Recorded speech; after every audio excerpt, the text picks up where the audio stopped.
This is the review for the semester exam, problem number 9. Write a slope-intercept equation for a line passing through the point 4, -1 that is parallel to the line 3x minus 2y equals 8.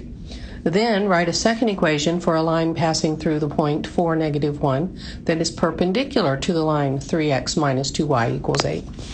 All right, there's some really important information here that's going to cause you to lose points if you don't make note of it and follow the directions. So first of all, they want the answer to be in slope-intercept form. So that I'm going to highlight that. All right, and the point we want to go through is 4, -1, and the line we are given is 3x minus 2y equals 8, and we want to know the line that's parallel to it. So first of all, we're going to work on the parallel, and we're going to take the equation of the line that was given to us, which is 3x minus 2y equals 8, and we're going to find the slope of this line. Well, the easiest way to find the slope of this line is to put it in slope-intercept form. Remember that slope-intercept form is y equals mx plus b, where m is the slope of the line. So we're going to start by subtracting 3x from both sides. That gives us a -2y equals a -3x plus 8. Now we're going to divide both sides by a -2. That gives us y equals a negative divided by a negative is positive, so we get 3/2 x. And then 8 divided by -2 is a -4. So we've got our equation in slope-intercept form. So the slope of this line is 3/2. So that's the slope of our original line. Now, if two lines are parallel, then their slopes are equal. So the slope of our new line is 3/2 also. Now from here, the next equation we need is called point-slope form. And point-slope form is y minus y1 equals the slope times x minus x1.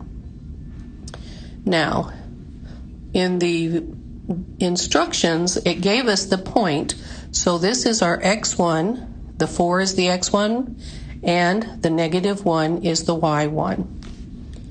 All right, so here we go, we're substituting in. So y minus y1, which is a -1. So y minus a -1 makes it y plus 1, equals the slope of our line, which is 3/2. So 3/2 times x minus x1, which is 4, so x minus 4. All right, now we have to take this equation. That is the answer, but they want it in slope-intercept form. So now we're going to distribute that 3/2. And that gives us y plus 1 equals 3/2x minus 3/2 times 4/1 is a -12/2, and a -12/2 is 6. And now we need to get y by itself, so we subtract 1 from both sides, and we get y equals 3/2x minus 7, and there's our parallel line. So this is our parallel line. All right, now we kind of have to start over again to find our perpendicular line. So again, we're starting with y minus y1 equals the slope times x minus x1. All right, so again, this is through the point 4, -1 again. So our x1 value is the 4 again, and our y1 value is the -1. Now what changes? Well, since this line is perpendicular, our slope is no longer 3/2. Our slope is the opposite of 3/2. Well, the opposite of a positive is a negative, so the slope for this problem is a negative. And then we need the reciprocal of 3/2, which is 2/3. So the slope for this line is 2/3. Now we're ready to start substituting in. We get y minus a -1, which makes it y plus 1, equals our slope, which is a -2/3, parentheses, x minus 4.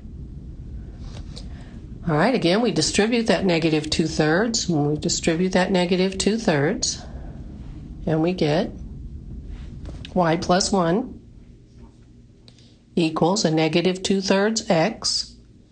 A negative times a negative is a positive. And we get 12 over 3 and 12 over 3. I'm sorry, we get 8 over 3, and that doesn't reduce, so we get a positive 8/3. Now we have to subtract 1 from both sides. And when I come over here to subtract 1, I'm not going to write 1. I need it to have a denominator of 3, so instead of subtracting 1, I'm going to subtract 3 over 3. And my answer is y equals a negative 2 over 3x plus 5/3, and there's my perpendicular line. There's the perpendicular line. Notice you can't just go in there and change the slope. You've got to redo the problem from this very start.